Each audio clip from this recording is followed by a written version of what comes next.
decimos, mejor hablar de ciertas cosas.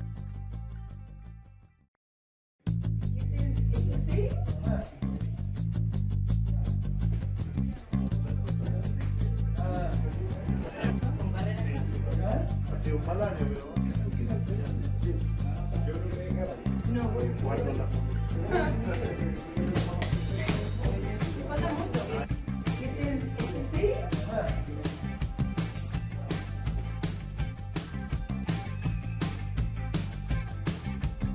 Es más,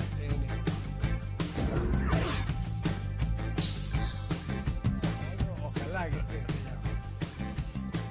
Ya estamos al aire, bienvenidos. Estamos al aire, ¿cómo les va? Bienvenidos a esta edición de domingo 15 de mayo.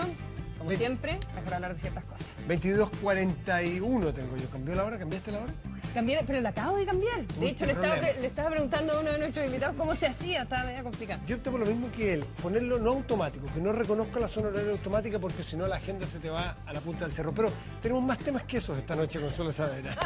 No solo vamos a hablar del cambio de hora. No dice. el gadget tecnológico que nos convoca justamente, sino que tenemos estupendos invitados y muchísimos temas. Y partamos por presentarlos. Sí, Luis claro. Cordero, Don Luis profesor Cordero, profesor. de Derecho Administrativo de la Universidad de Chile, columnista del diario La Segunda, hincha de la U. Luis, muy buenas noches. Buenas noches, muchas gracias. ¿Cómo le va? Y Sí, somos dos aquí. yo lo dije para intimidarlo, porque a esta altura es solamente intimidante. Uno siempre es hincha, da lo mismo. Estamos. Ya, Francisco Martorell, muchas gracias Francisco, destacado periodista, director también de la revista El Periodista. Bienvenido. Gracias por estar Hincha de la con Unión. nosotros. Hincha de la Unión, sí. la Tú ya reporteaste todo. Es que sí, lo conozco hace un par de... El termómetro lo compartimos muchos años, así que... Y vamos a estar dentro de un rato con el senador del Partido Socialista, Rabindranath Quinteros, y que él es hincha de Puerto Montt. tengo. Supongo que fue presidente de Puerto Montt, que está Está ahí a la finalista de la guardia. liguilla, Sí. finalista de la liguilla con el Everton.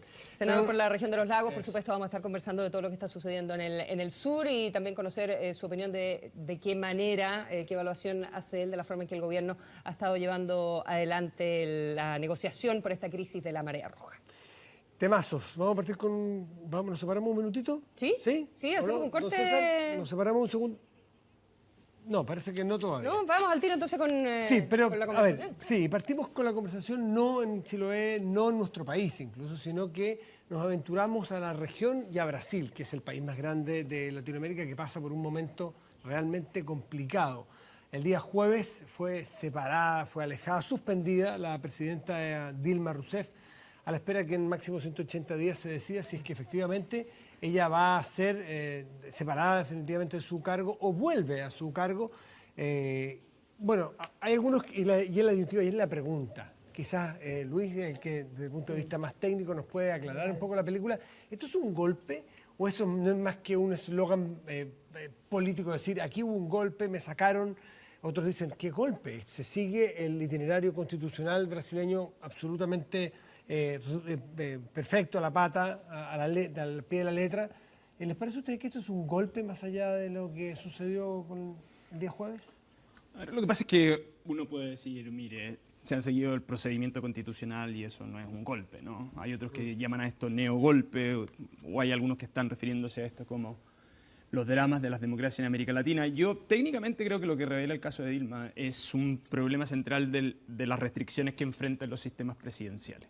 O sea, los sistemas presidenciales cuando no tienen salida desde el punto de vista institucional, cuando el presidente pierde la mayoría en el Congreso, lo que genera son ficciones de acusación y por lo tanto generan sistemas de inestabilidad institucional.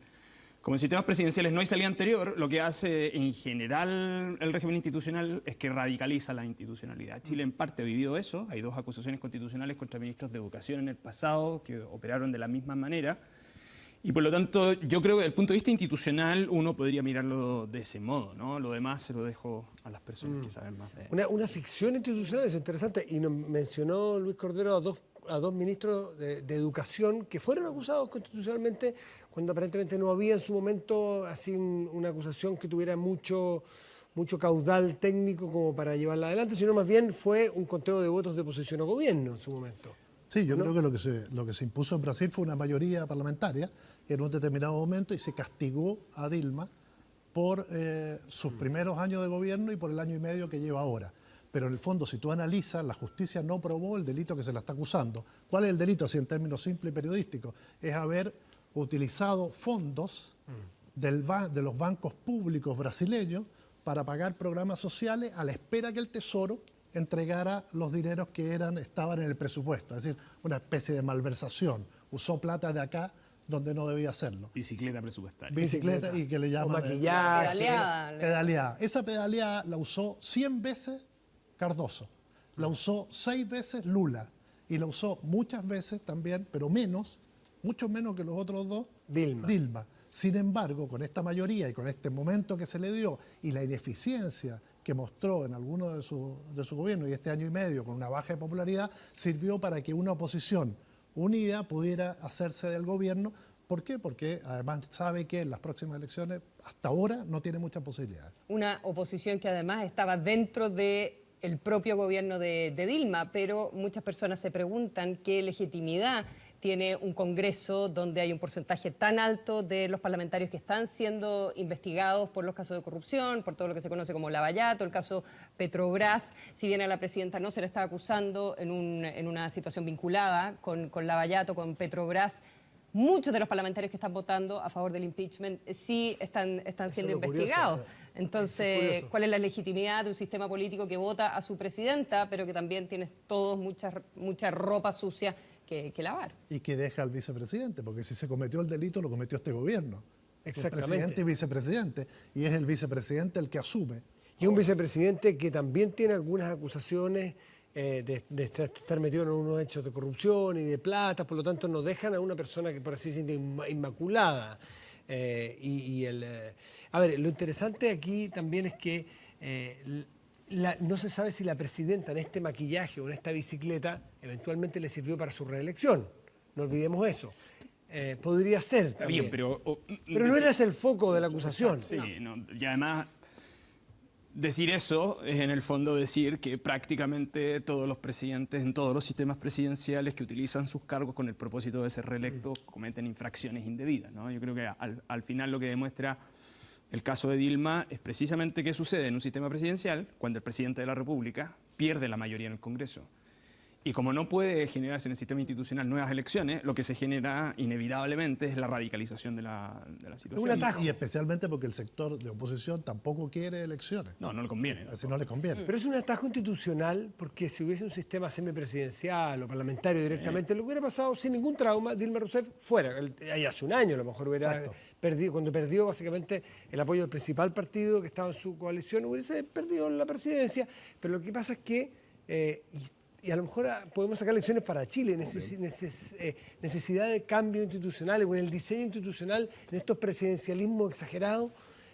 Pero también tiene la dificultad en Brasil y creo que también puede ser una pregunta para lo que se nos viene en Chile con el cambio del sistema binominal.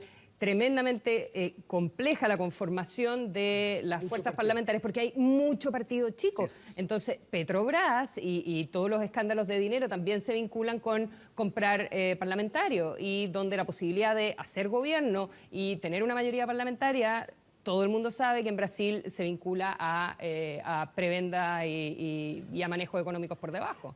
Sí, pero eso tiene que ver en parte con la rigidez del régimen político, en el fondo. Si tú tuvieras un régimen político con algún nivel de flexibilidad para poder resolver ese tipo de situaciones, probablemente la alternativa al clientelismo la podría sustituir con un llamado a elecciones inmediatamente, ¿no? Que son las estrategias que ocupan los sistemas parlamentarios. Entonces, parlamentarios. Un gran tema para la discusión que vamos a tener en Chile con un partido, o sea, un sistema electoral que nos va a permitir más partidos con representación parlamentaria y con un sistema que el que tenemos hoy, presidencial, que es muy rígido. Muy rígido, que lo que hace es forzar dos cosas. Primero, díscolos, porque en el fondo, como todo el sistema, toda la política pública descansa en el presidente, ser díscolo en el Congreso es relativamente barato. Y lo segundo, que tensiona las relaciones entre el gobierno eventualmente y el Congreso respecto a determinado tipo de políticas públicas. Entonces, en Chile probablemente no desafiaríamos a la presidenta, pero lo que hemos hecho es desafiar a los ministros de Estado. Si uno pesa jurídicamente esas dos acusaciones contra exministros de Educación, la verdad es que son muy débiles, técnicamente hablando. Pero también porque hay ciertas lealtades que mantienen. Cuando tú te mantienes sobre el 25, llegas al 30% de aprobación, es difícil que te hagan esto. Se lo hacen a Dilma cuando tiene un 10%. Claro que el vicepresidente hoy en ejercicio de la presidencia Tiene debe tener un 7, 5. creo, Un sí, 5, claro. Es muy raro. Ahora, pero sacar la elección, no solamente por el tema de corrupción, para no hacerlo, sino que desde el punto de vista institucional, sacar la elección para Chile, ahora que estamos diseñando o estamos en pleno proceso de participación de un proceso constituyente, de ver qué modelo queremos, qué tipo de gobiernos queremos, ponerle puertas de escape. Sí.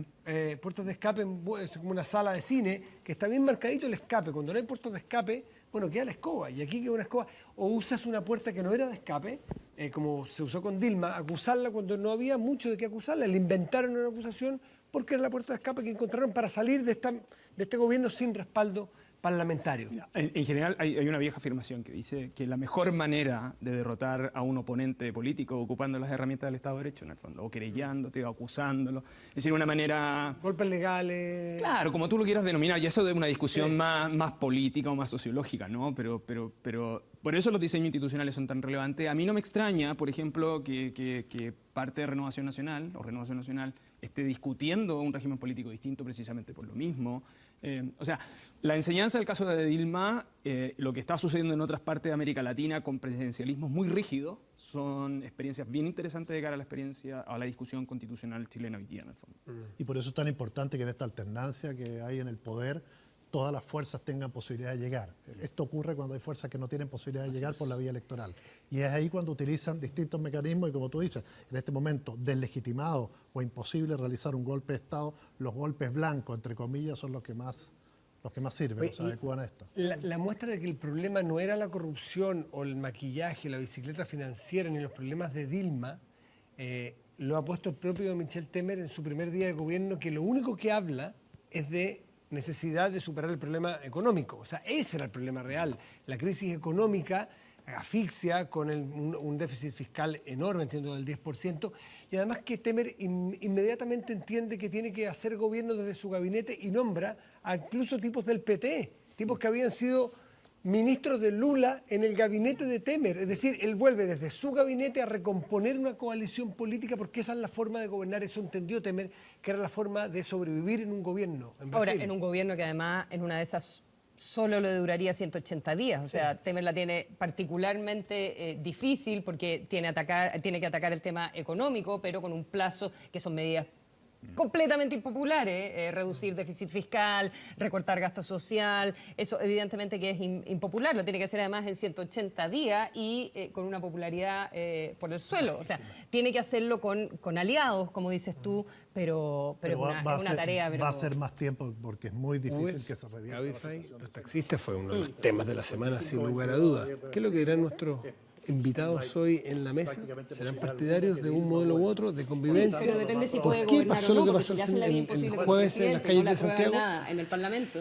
Sí, pero Temer hizo un discurso de asunción del cargo, no era como voy a estar 180 días a la espera de lo que No, sucede. no, lo preparó antes. Pero además Clovis Rossi, que es uno de los analistas políticos más importantes de Brasil, plantea que al poner a Meirelles en el Ministro de cargo Hacienda de la economía, que es el hombre, además que fue presidente del Banco Central de Lula, lo que decías tú, es decir, por lo menos Temer se garantiza el término de su mandato, no estos 5 meses, sino completar el periodo de Dilma. Porque ¿qué va a hacer el PT? El PT ahora ya tiene instrucciones, Lula también, obviamente que va a hacer paralizar toda la acción de este gobierno. Pero este gobierno va a tener la posibilidad de tirarle toda la caballería encima a Lula, que es al hombre que quieren destruir porque es el que hoy encabeza la encuesta para ser el próximo presidente. Francisco Martorell, a propósito de paralizaciones, no con Lula, sino con los taxis en nuestro país.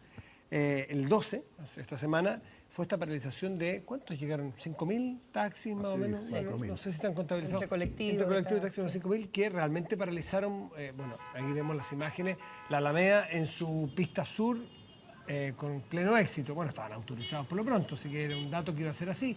Pero además vinieron columnas desde 6 puntos de la capital que alteraron bastante a Santiago y 17 ciudades al menos que estaban autorizadas por las autoridades, para que la redundancia, locales para manifestarse. Y el tema de fondo es, bueno, ¿qué pasó aquí? ¿Por qué llegamos a esto?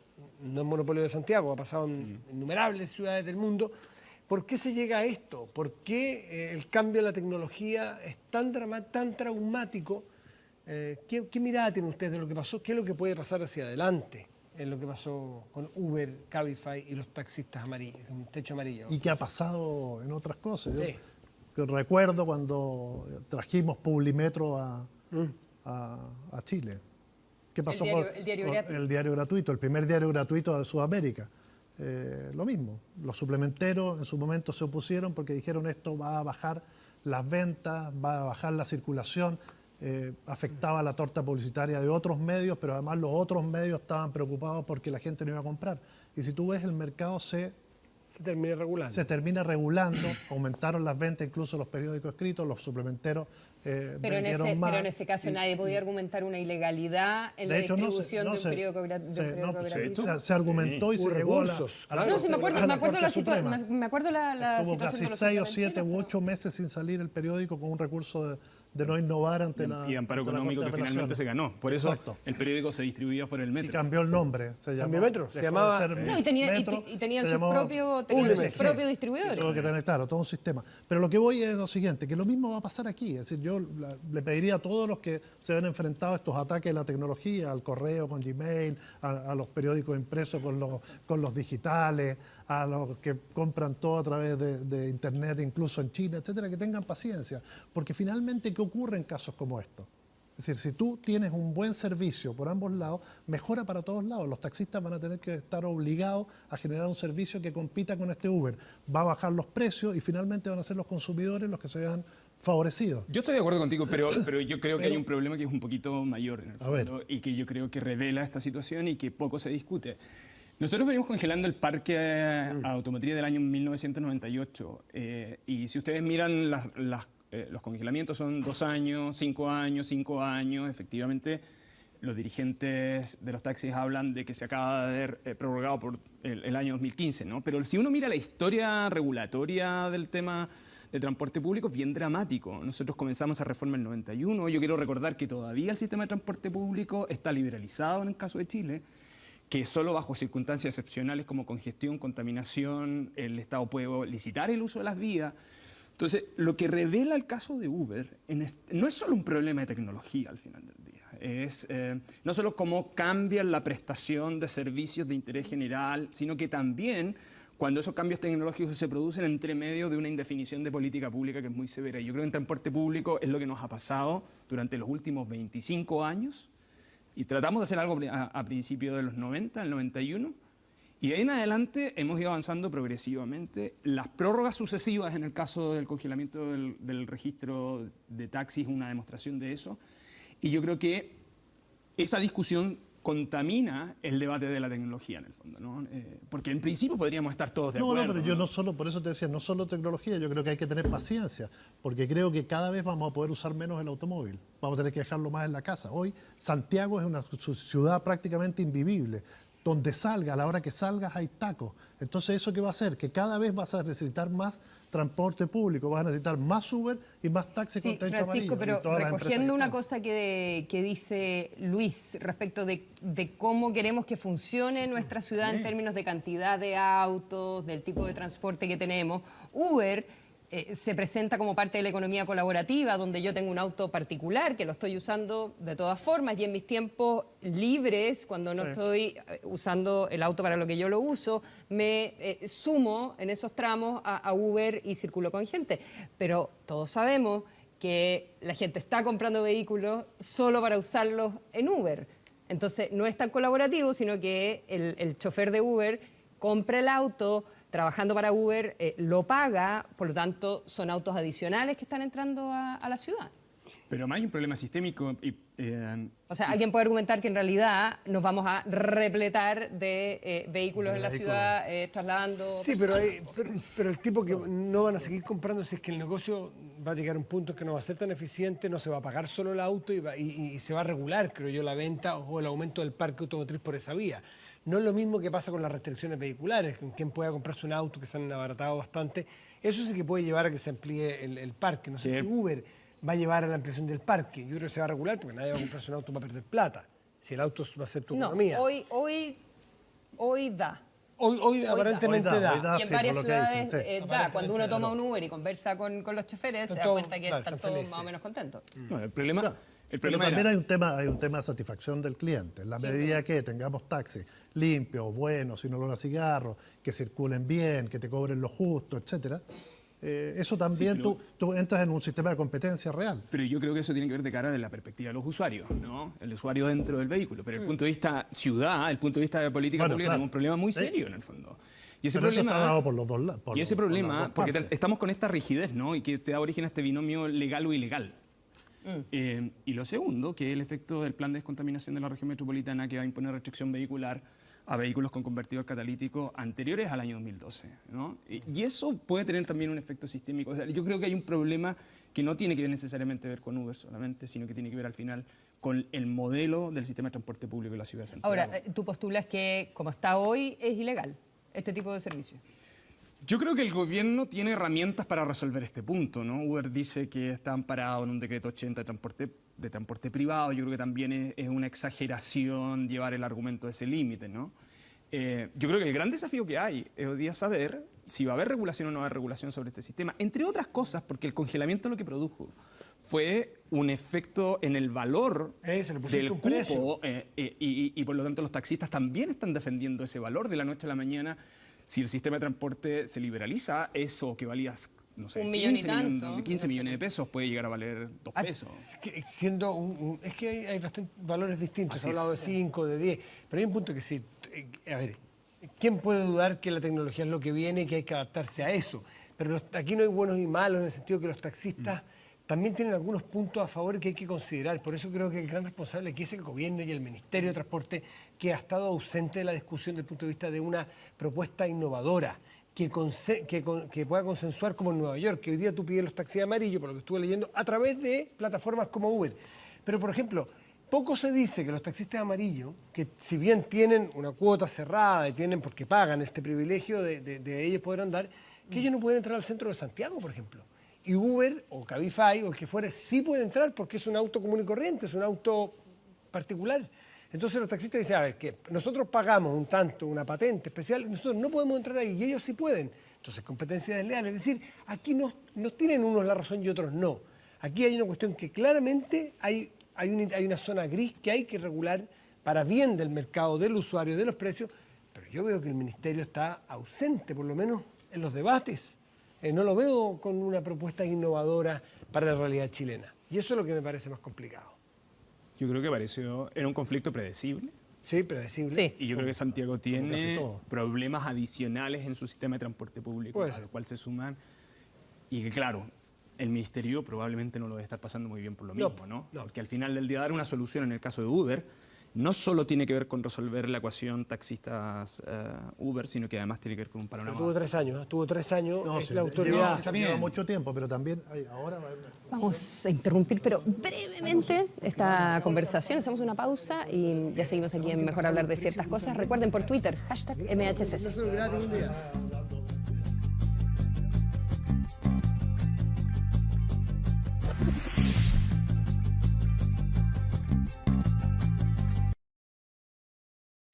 Estás viendo Mejor Hablar de Ciertas Cosas.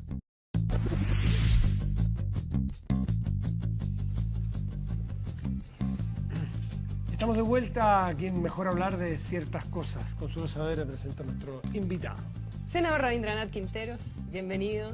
Senador socialista por la región de los lagos, exalcalde por varios periodos de Puerto Montt. Fue intendente también Exactamente. de durante 10 región, años. así que de más está decir por qué vamos a partir conversando esta noche. Todavía hay algunas comunidades, principalmente Ancud, Quellón y algunas otras más que no han llegado a acuerdo con el gobierno. Se sigue negociando hasta esta hora de la noche. Hay un acuerdo que ya está firmado, tengo entendido. Hay otro que estaría a punto de lograrse. Una evaluación de cómo ha visto usted la forma en que el gobierno ha abordado esta crisis. A ver, antes que nada, muchas gracias por la invitación. La verdad de las cosas es que yo he sido crítico. Fui crítico al comienzo de cómo se tomó este conflicto. Creo que, y además que soy una persona que cree mucho en la descentralización. Yo creo que muchos de los males de este país, estaba escuchándolo a usted en el primer panel, se debe a este centralismo exacerbado que tenemos. Yo criticaba el hecho de no haber empoderado a la autoridad regional. La autoridad regional es la que más conoce el problema. Y no solamente el problema cuando explota, sino que las raíces, cómo se inician todos estos problemas. Porque esto no es la primera vez que nos sucede. Esto ya en el año 2007 tuvimos una crisis monumental con el famoso ISA en los salmones. Hemos tenido marea roja el año 2002, el 6, etcétera, etcétera, varias veces. Lo que sí esto ha agravado es la virulencia y la extensión de esta marea roja, y también con el colectivo ciudadano regional está el vertimiento de los salmones muertos al mar. Entonces, ¿Usted cree que hay eso una serie de influyó? conflictos. Usted en lo personal, un paréntesis, ¿usted cree que eso influyó el vertimiento de los salmones, en que la marea roja fuera particularmente agresiva este año? No, no tiene, para mí, en las conversaciones que he tenido con gente experta, con científicos, qué sé yo, con investigadores, no tiene nada que ver en lo específico en la marea roja, pero puede sí tener en otros hechos que han sucedido, en muerte de peces, en muerte de otras especies, digamos. Algunas de las varazones que hemos visto.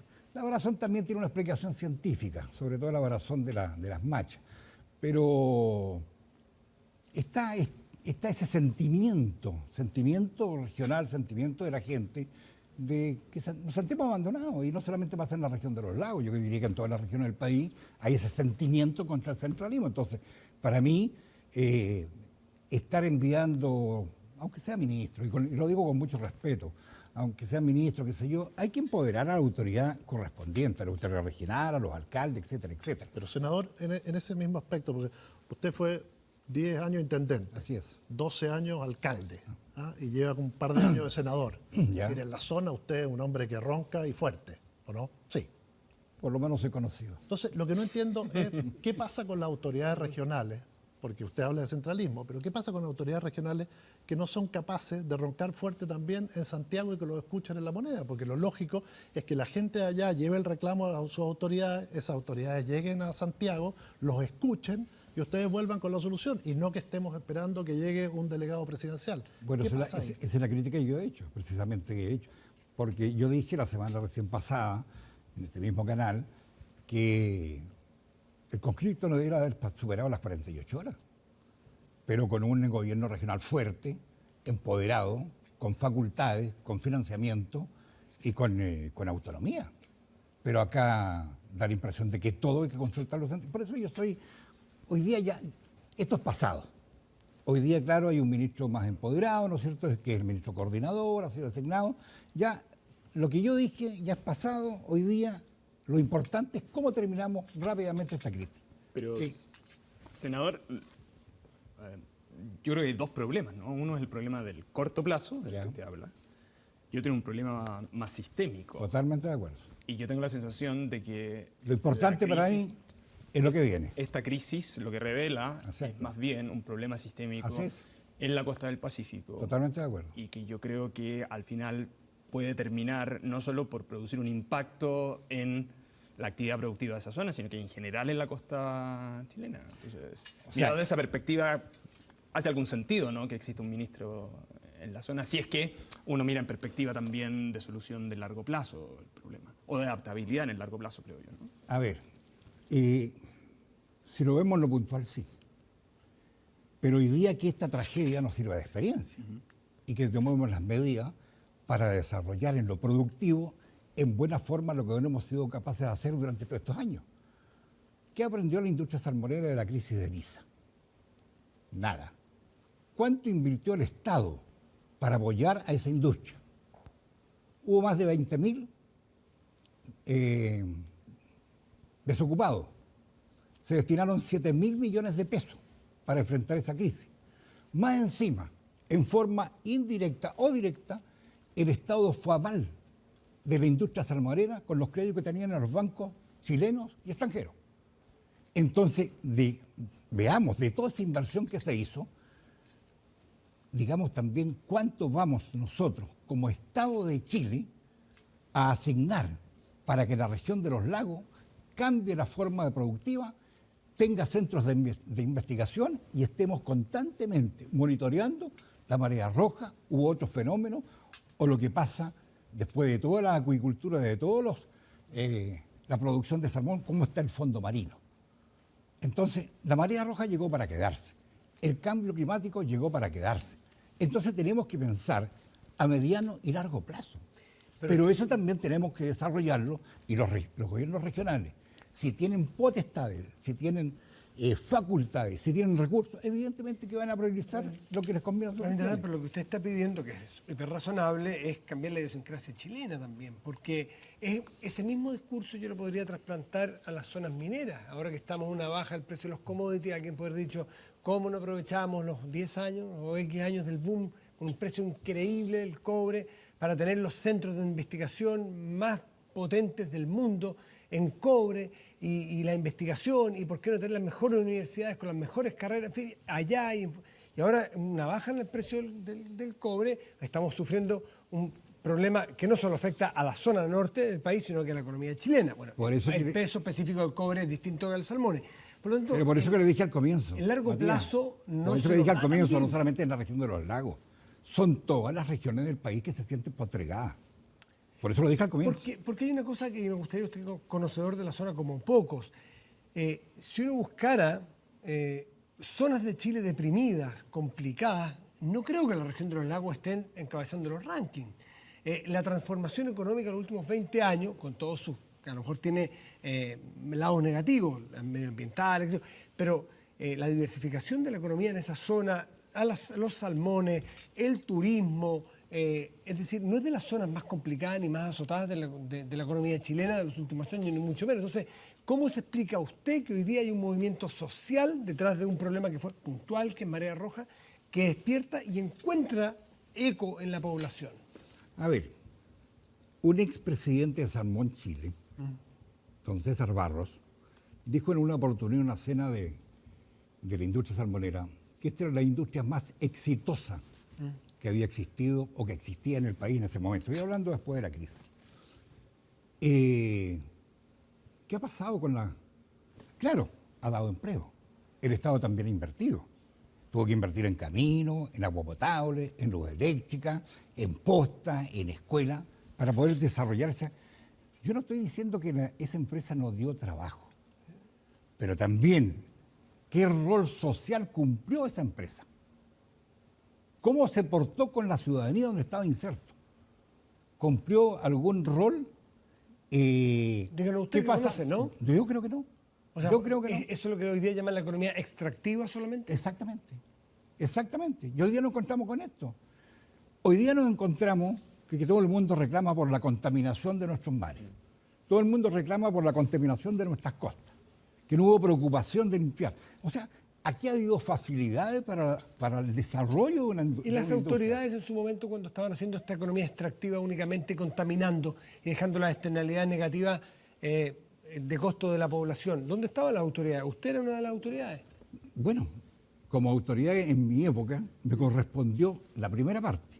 Yo fui intendente hasta el año 2000. Del 90 al 2000, cuando estaba en pleno, se estaba desarrollando esta industria. No nos olvidemos que esta industria en esa década no alcanzaba a producir más de 180.000 toneladas. Llegó en una época a producir casi 1 millón, o sea, claro, bien digo, 1 millón de toneladas. 1.000 millones de toneladas, que fue el número 1 del mundo después de Noruega y luego vino Elisa. y después vino Elisa, qué sé yo, y hubo una serie de transformaciones. O sea, es una industria que da trabajo, pero también hay que regularla mucho mejor. Yo espero que ahora, en la revisión de la ley de pesca, se puedan hacer las regulaciones más exhaustivas posible.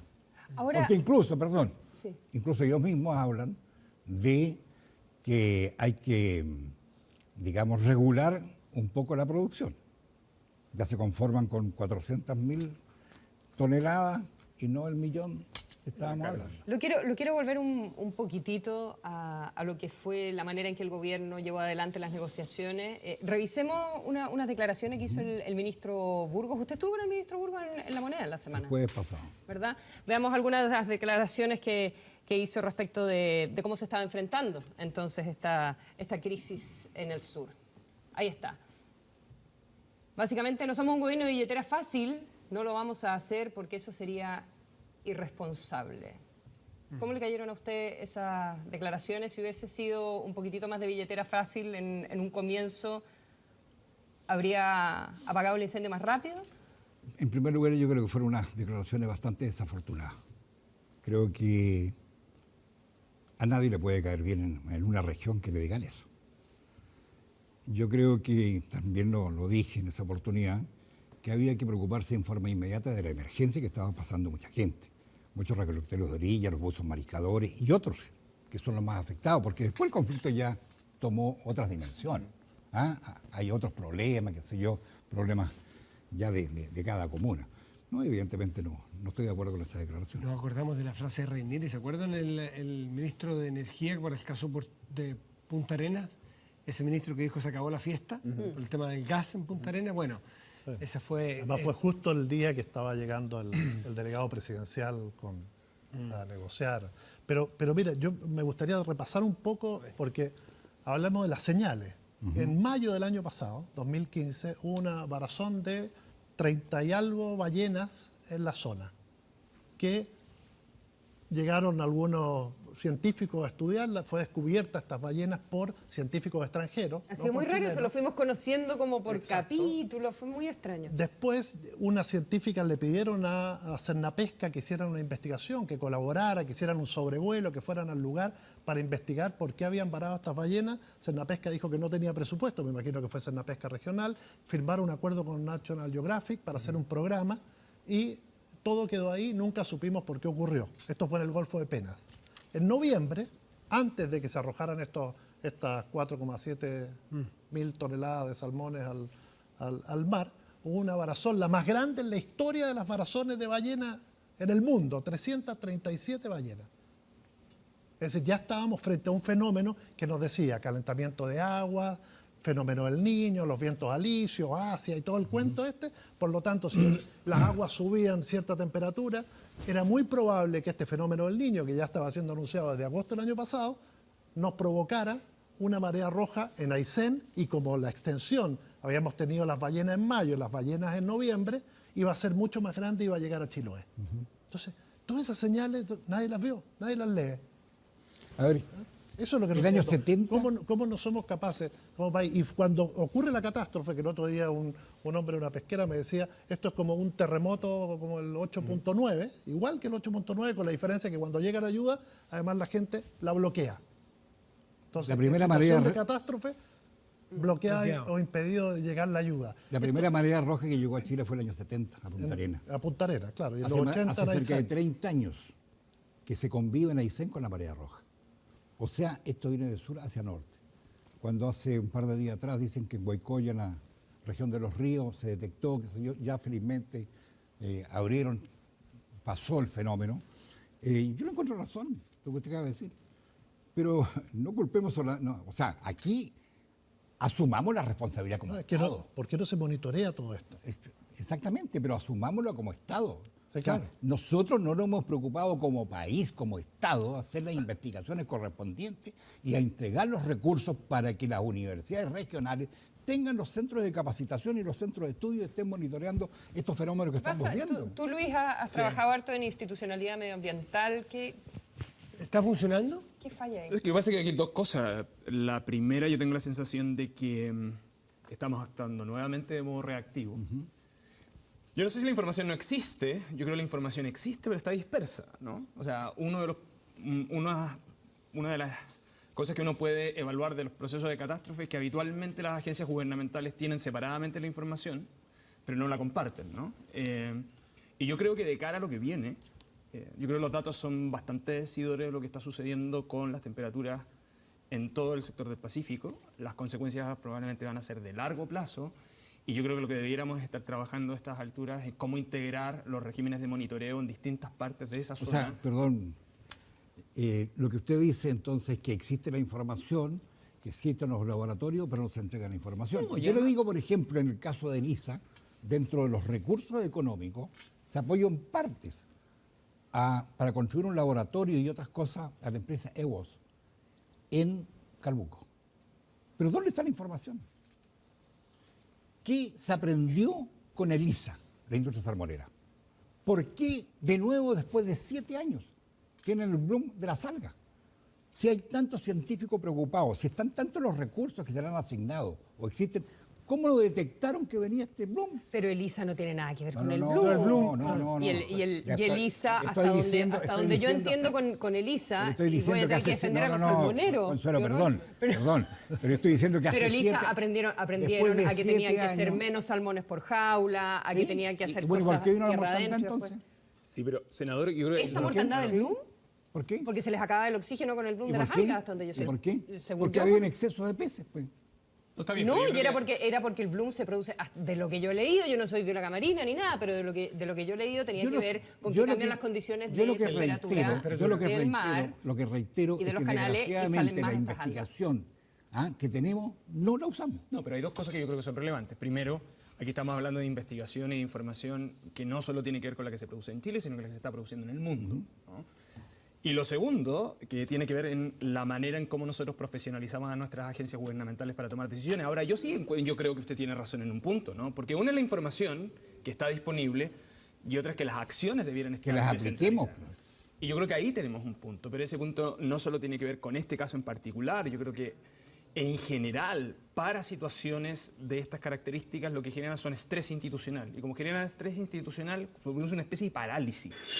Entonces, claro, uno debería destinar más recursos, probablemente para investigación, pero también para el monitoreo, ¿no? Yo creo que la evidencia lo que está demostrando es que vamos a seguir con estos fenómenos en los próximos años, y yo creo que la pregunta que uno debe hacerse es ¿qué vamos a hacer con las actividades productivas de esa zona?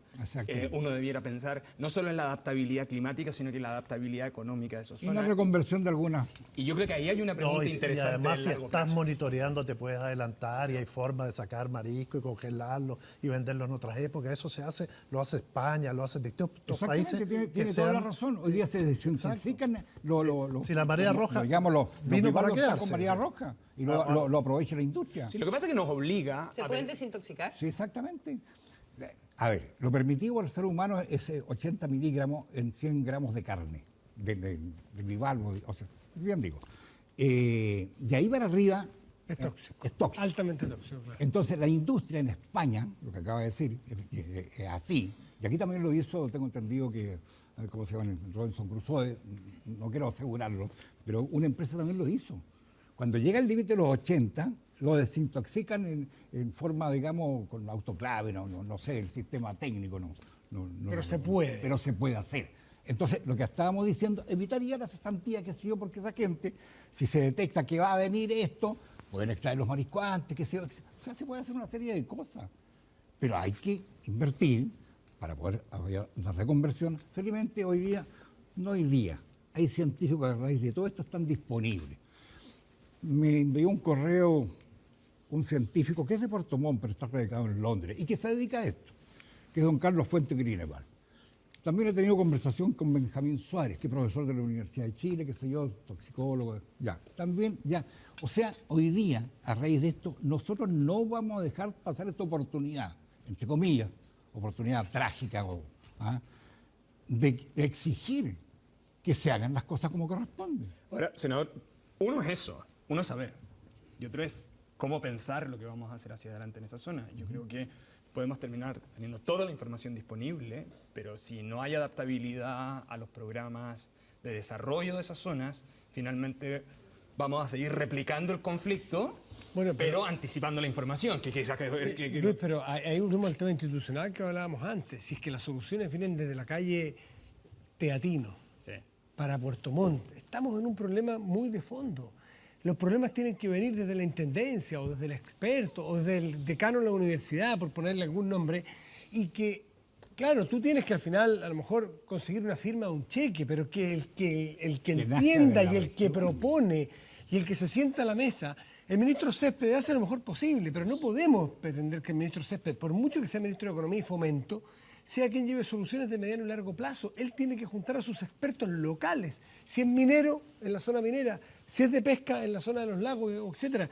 Y decirle, a ver, infórmenme ustedes, nosotros tomamos la decisión política, vemos cómo están los fondos aquí, pero tráiganme ustedes la solución. Sí, el centralismo sigue siendo, a mi juicio, está bien. el problema, el tumor de este país. Está bien, y yo creo que es nuestro problema desde la independencia en adelante, ¿no? O sea, para que no digamos que solamente ahora, ¿no? Mi punto tiene que ver con el hecho de que yo puedo tener toda la información. Es desde la colonia, cuando había que ir a la corona a conseguir permiso. Sí, pero mira, el punto central es, yo puedo tener toda la información del mundo, puedo tener todos los recursos del mundo.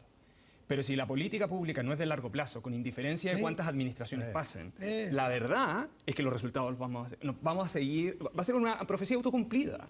O sea, el problema tiene que ver con cuánto nos comprometemos en el largo plazo con el proceso de distribución y de programación Pero económica. por eso que este conflicto va a marcar un antes y un después. Yo espero.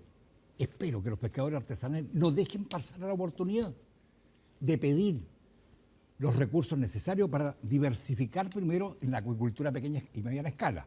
Segundo lugar, que de una vez por todas una fundación donada por el gobierno japonés en el año 89, Fundación Chinquiwe, donde incluso había laboratorios, la Universidad Austral, qué sé yo, la usen de buena forma, la reusen, porque la dejaron de usar, donde había un directorio compuesto. ¿A eso?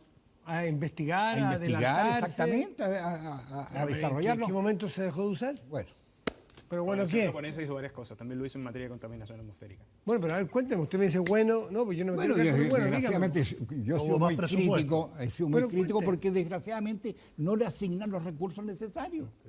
Ese es el drama de este país. ¿Y usted de verdad tiene confianza? Porque estamos viendo, ha sido toda la discusión del bono, algunas caletas, algunas ciudades importantes, Ancud, que no se han sumado.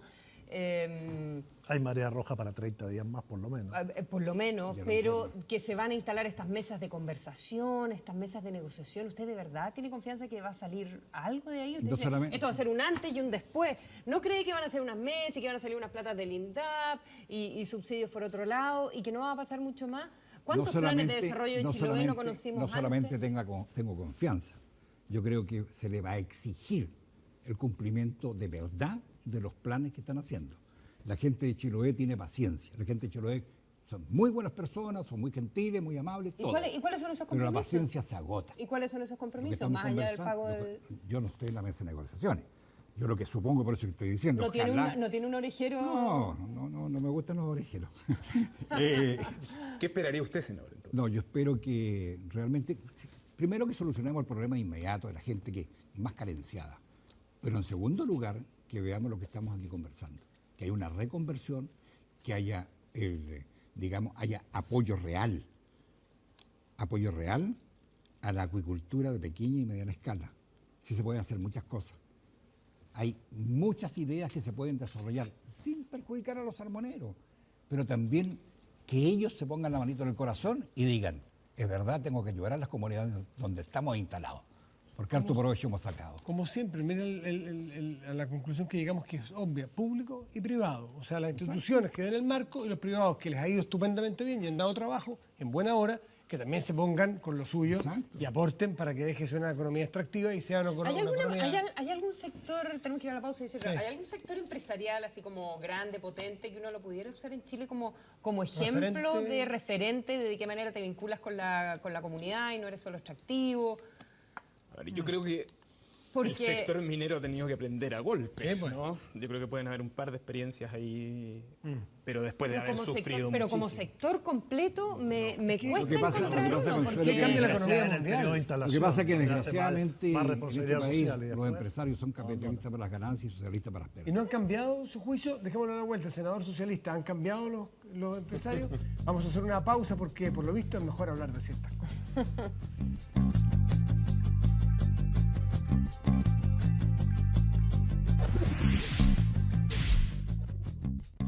Y los partidos, sino que hay un tema de Estado. Estamos al aire. Sí, Y pero así seguimos, es esto, así seguimos es esto. hablando de lo que estábamos Yo justo antes del corte. También yo le dejé planteado a Rabindranath Quintero, que es senador socialista, conocedor de la zona, como pocos, por toda su trayectoria.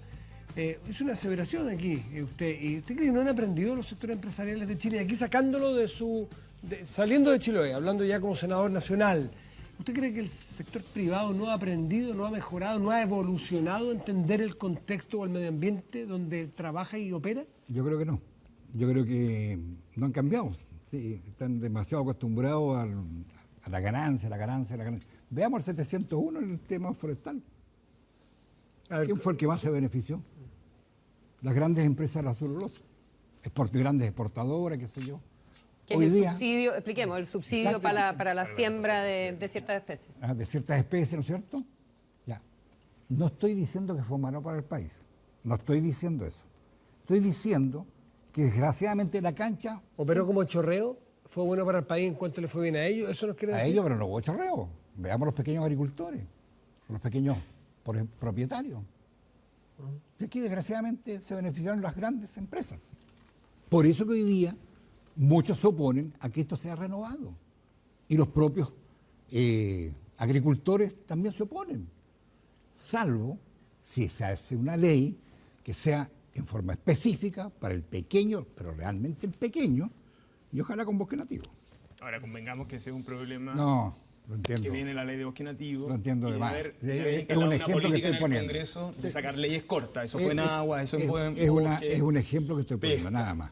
Pero fundamentalmente, a su juicio, las empresas y las grandes empresas y en el tema de una política extractiva de recursos naturales y un país que sigue muy pegado en la cultura extractiva y que no nos hemos diversificado y todo eso, ¿usted cree que las empresas debieran empezar a ganar un poco menos, digamos, y Un hacerse poco menos cargo de... y darle un poquito más de valor a las cosas. Darle no más valor solamente a las sea cosas. extractivo. ¿Y cómo hacemos, senador? Porque ya olvidémonos de los 17 años que gobernó Pinochet, donde impuso de alguna manera una forma de hacer, con un liberalismo a ultranza que permitía que todo se hiciera prácticamente sin regulación. ¿Cómo hacemos para no llevar arrinconar a ese sector empresarial o a los diversos sectores empresariales? Porque lo que ven hoy día es que hay un ataque permanente y que ante ese ataque permanente tienen que seguir actuando igual o aprovechando... que sería un gran error. No podemos, que tomar el una- modelo Pinochet como un ejemplo. No. No, que lo que dice Francisco, estoy creo yo diciendo- que el gran error es pasar al otro extremo de perseguir a la empresa privada No, porque... nadie quiere perseguir a la empresa privada. No, estoy Las cosas que sean pero, justas. Pero ¿cómo hacemos? Por eso decía, olvidándonos de eso, para que haya mesas de conversación, se avance, Con la se crispación que existe en modernice este país es tan difícil ponerse de acuerdo en muchas cosas que desgraciadamente hay que pensar, hay que razonar. Yo no estoy diciendo que este péndulo es que está al lado derecho, se mueve al lado izquierdo.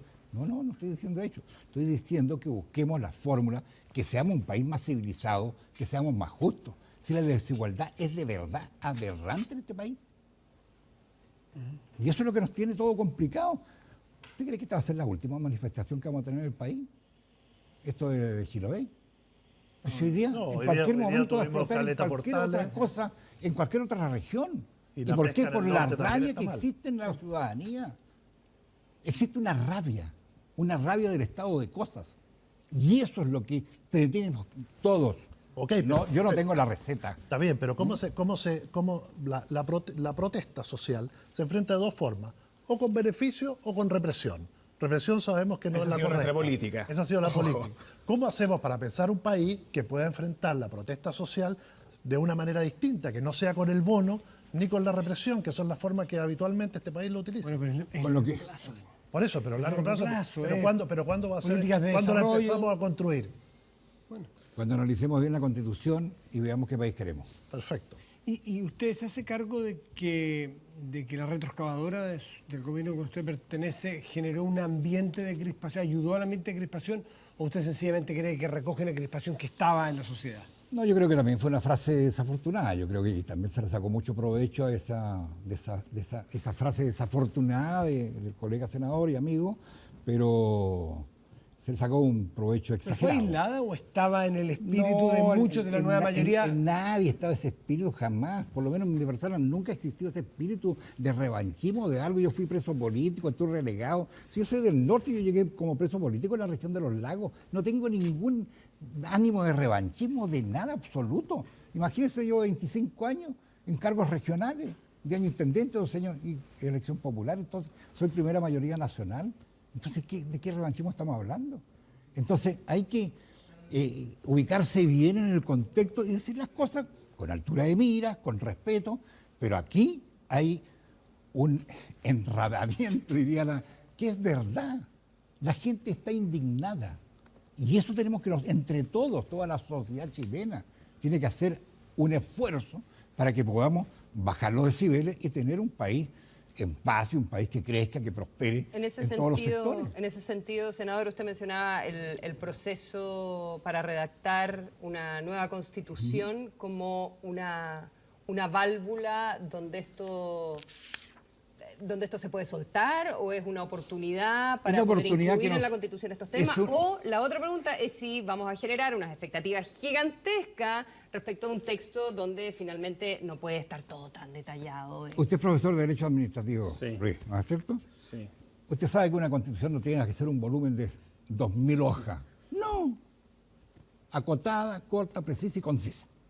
En lo que yo creo que yo soy minimalista Entonces, constitucional. evidentemente que ahí debe estar lo que queremos como país. Si una Constitución que fue hecha entre 4 paredes, sin consultarla a nadie, que se impuso, evidentemente tiene que tener muchos ripios. Pero, senador, yo tengo una pregunta, que es lo que a mí me provoca el proceso constituyente, ¿no? Yo no sé muy bien en qué va a terminar, pero yo sí le doy un valor a la discusión o a la conversación constitucional, ¿no? Usted, con su experiencia como senador, usted tiene un... Tengo poca experiencia como senador. No, pero tiene una experiencia como autoridad política en su partido, a nivel regional. ¿Cuál cree que forma parte de esos aspectos básicos de la conversación? Porque una manera de decir es la crispación social y la otra es conversar con cierta lealtad, en el fondo, ¿no? ¿Y cuál cree usted que son esas consideraciones de...? Primero, voy a decir algo que lo siento, que lo veo. Hay que convencer primero a la gente que participe para dar su opinión. Nadie va a imponer, ¿no? O sea, darle a conocer qué es necesario, cuál es tu opinión, qué piensa del país, en buena forma, en forma elegante, en forma fraterna, para que la gente se vaya dando cuenta que tiene la oportunidad de decir, ¿sabe? Tiene razón. Yo a lo mejor quiero que Z. Pero creo que hay que hacer el ejercicio. Y aunque nos demoremos 1 año o 2 años. Ahora, las personas hablan a partir de sus experiencias, ¿no? Es decir, yo creo que las personas no hablan en términos abstractos que era un derecho a tal cosa, ¿no? Las personas hablan a partir de lo que a ella le sucede, de lo que está frente a su casa y que el Estado no hace nada, etc. Usted, con su experiencia, ¿cuál le parece que son esas condiciones? Porque a mí me parece que usted está en una región donde hoy día ese diálogo... Téngalo por seguro que en mi región una de las cosas que mucha gente va a decir es el respeto a nuestro medio ambiente, a nuestra naturaleza, a nuestra belleza escénica, etcétera, etcétera. Téngalo por seguro. A nivel pesquero, también a decir de qué son los peces, de todos los chilenos o de un número determinado de personas o de familias. ¿Y su opinión en materia de descentralización, senador? Estoy totalmente de acuerdo. No, pero ¿en qué se traduce su opinión en materia de descentralización? No, yo creo que acá... A ver, yo he acuñado una frase, o la leí por ahí. Este país nunca va a llegar al desarrollo si no descentralizamos las regiones. Y esta es una deuda pendiente de todos los gobiernos que han pasado. Muy pendiente. Y chocamos de nuevo con muchos camaradas políticos de alguna región muy central que no les gusta. ¿En qué estamos con la elección de intendentes, además? Estamos a punto.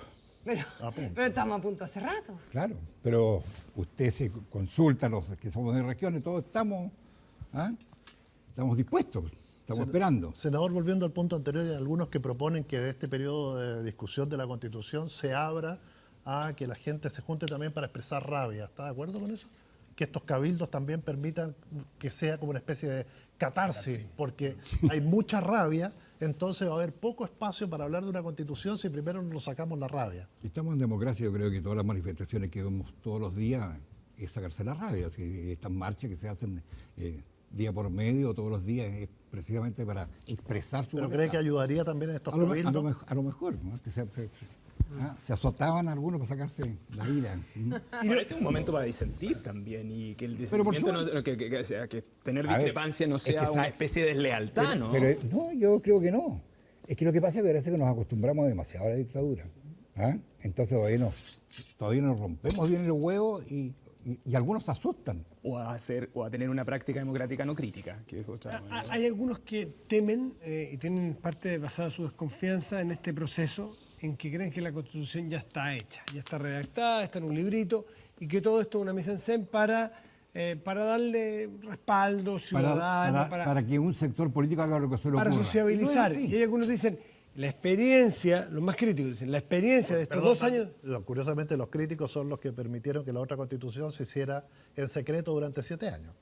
Exacto, claro, es la oposición, ahí están los Claro, críticos. exacto. Pero dicen, la experiencia de los 2 años de gobierno, de este gobierno, que ha sido pasar la planadora, con retroexcavadora, etcétera, pero pasar la planadora sin respetar mucho el diálogo, sino que haciendo valer las mayorías democráticas, pero la mayoría de las cámaras deben tener escrito un tipo de constitución.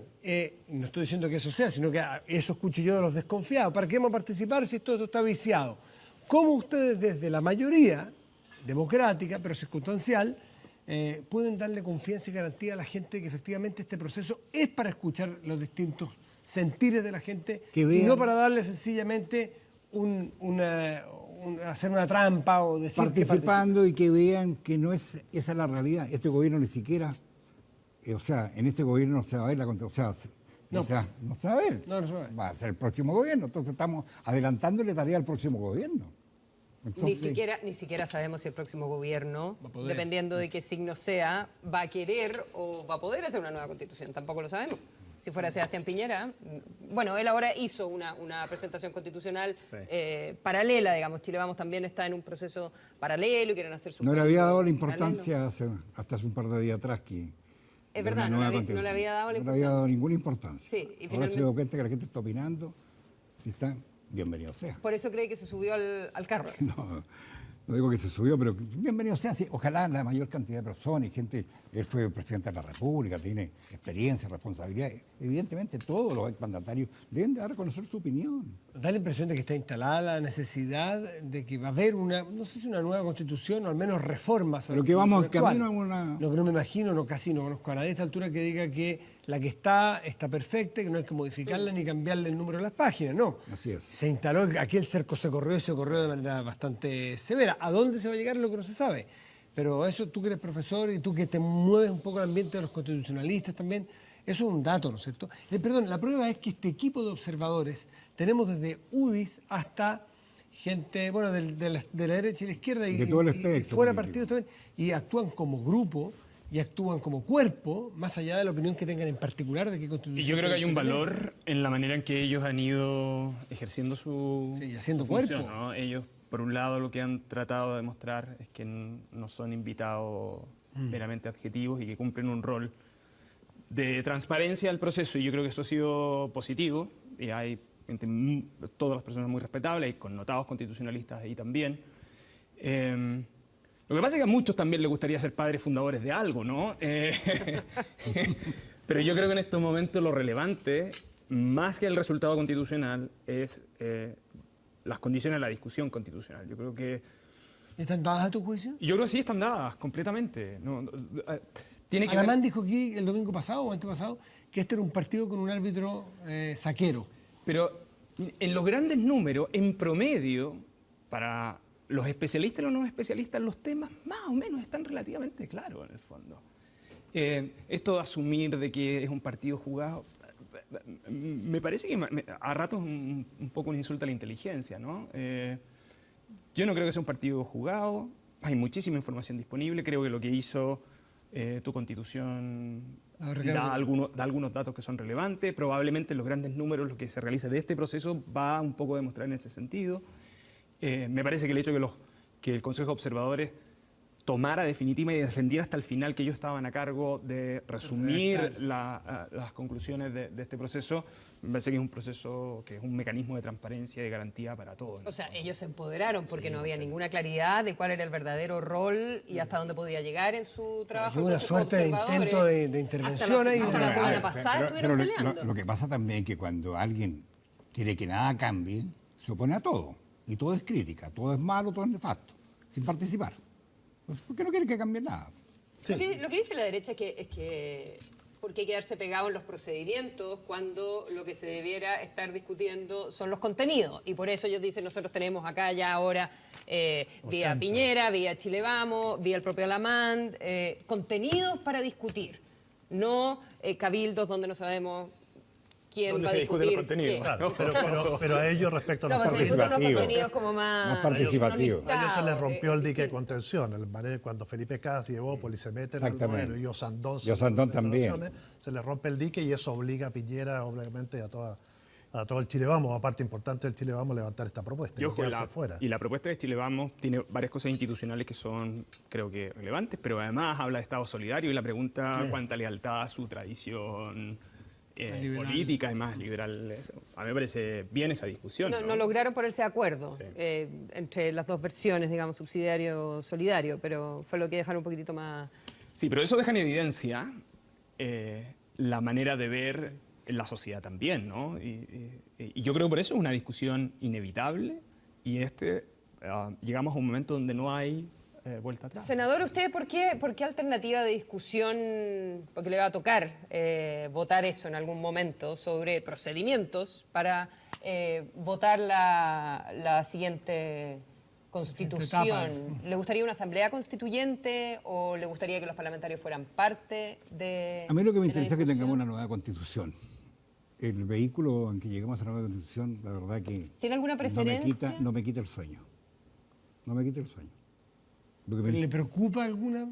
No, la verdad que al comienzo pensaba en la Asamblea Constituyente, pero a veces se va enredando tanto el tema que a mí lo que me interesa es una nueva constitución.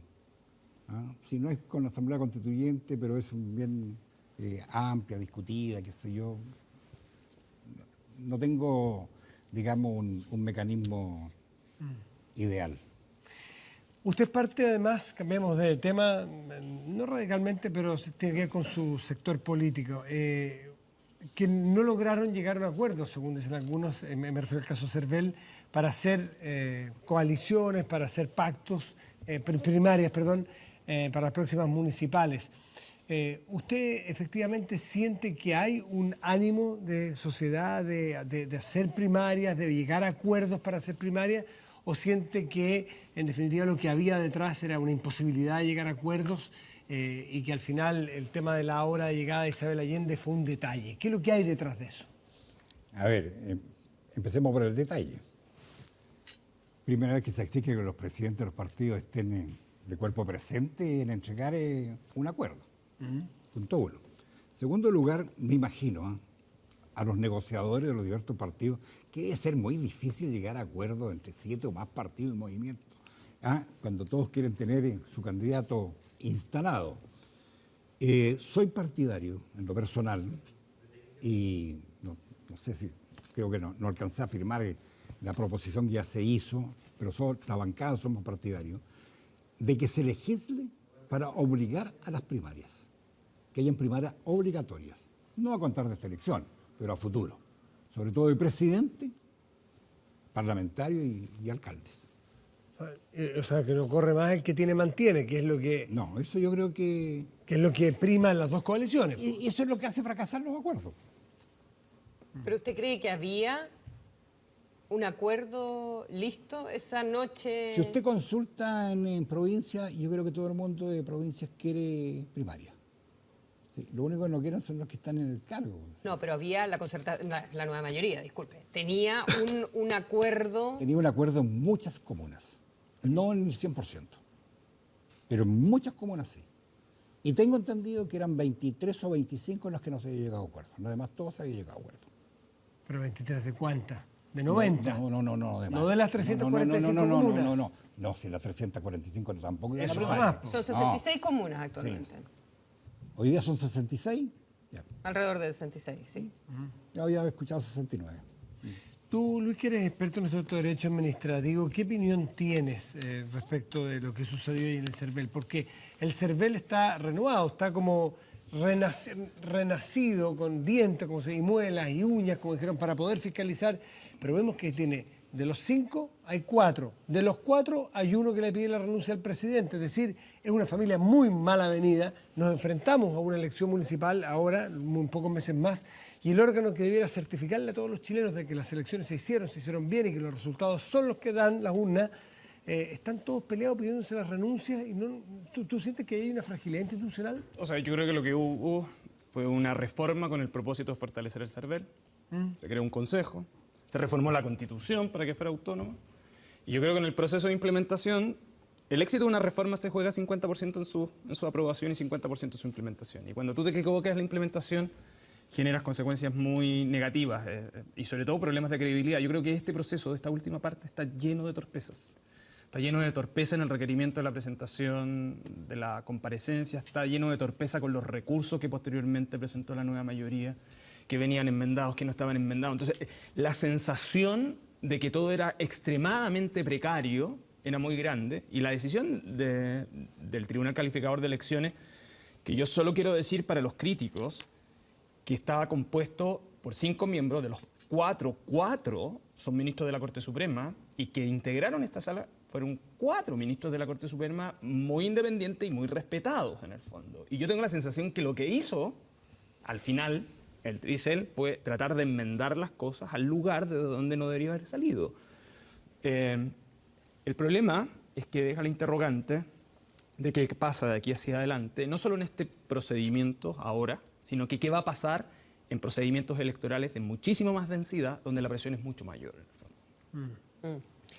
Vamos a hacer una pausa. Una pausa y volvemos. Sí, ¿no? volvemos al tema, espéranos.